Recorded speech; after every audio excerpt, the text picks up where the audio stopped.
before this video starts, I literally am editing it right now. I realized that I say macrame or whatever it is. I say it wrong, okay? I didn't know how to say it. Don't know why I didn't Google it until now, but yes, I don't pronounce it right the whole video, so just don't, I'm sorry. Okay, anyways.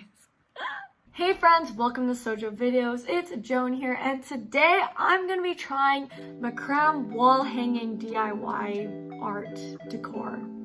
Yes, that is the name I am giving it. I've been looking to get my background a bit spiced up, looking a little more fresh, a little more new. I literally saw this for like $100. No shade to the company, obviously, they gotta make their bank, but I'm not trying to break my bank, so I wanted to try to recreate that by myself. So come along with me as I show a quick tutorial on how to make your own MACRAME wall hanging art. I'm listing all the materials I'm using in my description. Really not that hard, really simple. It's really fast, like much faster than you think it is, and doing it yourself only costs a fraction of what you have to pay to get it from like a furniture store, so it's totally worth doing. I highly recommend it. Alright, that's enough talking, let's get started with the video.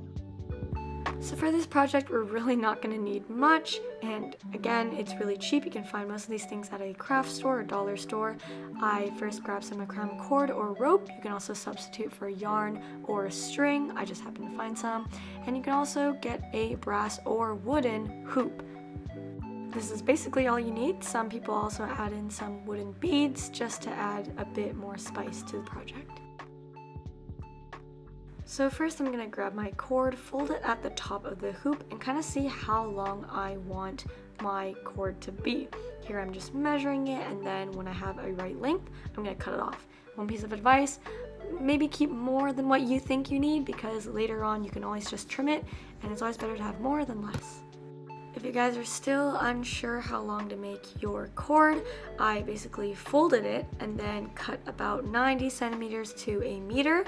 And then I just took the first string that I did and then just kept cutting more and more and more until I got 8.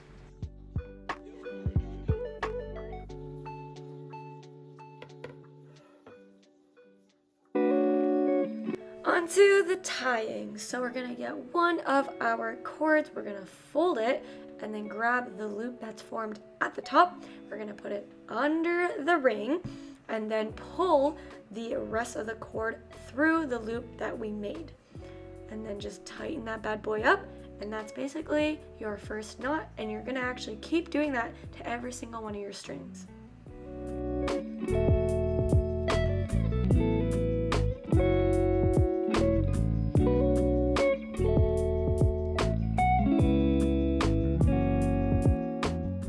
So now I just tie all 8 of my cords onto my ring, and just keep in mind that since you did fold each of the cords, you're going to have 16 left over. And now starting on the next part, we're going to get one of the outermost cords, bring it underneath all the other strings, underneath the hoop as well, and then we're going to make another type of knot. We're going to put the cord over the hoop, back under, make a loop, and then put it over one more time, back under, and through the loop that we make. And then there you go. And then we're just gonna repeat that process again, starting from the other side, still the outside cord. We're gonna put it underneath all of them, except for the one that we just tied. We're gonna make sure that it's over that cord. We're gonna put it under the hoop again, and just make sure it's taut when you tie it. And then we do the same type of knot. So loop over first, and then second loop, and then through. My description words are just very nicely, but then you should end up with the same looking knot. And then we basically keep going, working from outside to in, and then making sure that for each cord that you're going to tie, it has to go over the one that you just tied, as you can see here. Also make sure that when you tie it, you're starting from behind the hoop so all the knots look consistent and the same. If you do this over thing, under thing correctly, it should give you the diamond pattern that we find at the very end.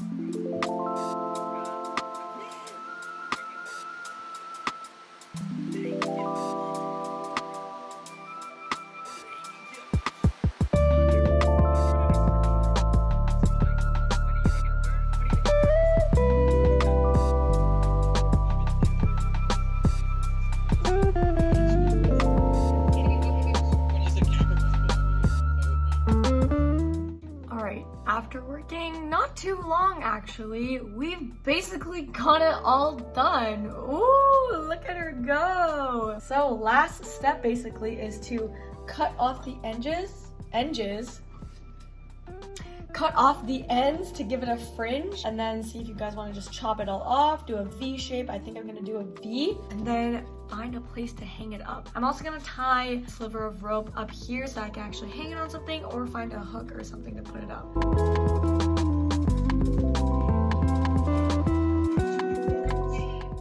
I honestly didn't really have a method of doing this. I kind of just eyeballed it, but just turned out to look like a V basically.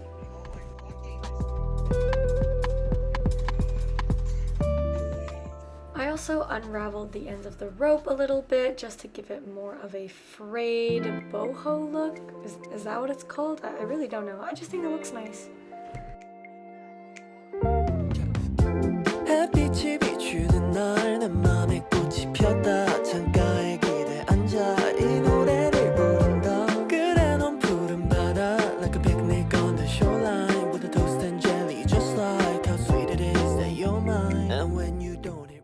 Thank you guys so much for watching. Look at how amazing it looks. It is a beautiful new addition to this background. I hope you guys enjoyed it. Hopefully this inspires you guys to make your own as well.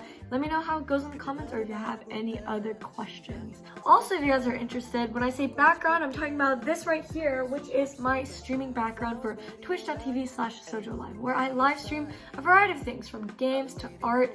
You can check it out when you want it and find more of me there. So yeah, hopefully see you guys in the next video, and I think that is it for today. Alright, bye!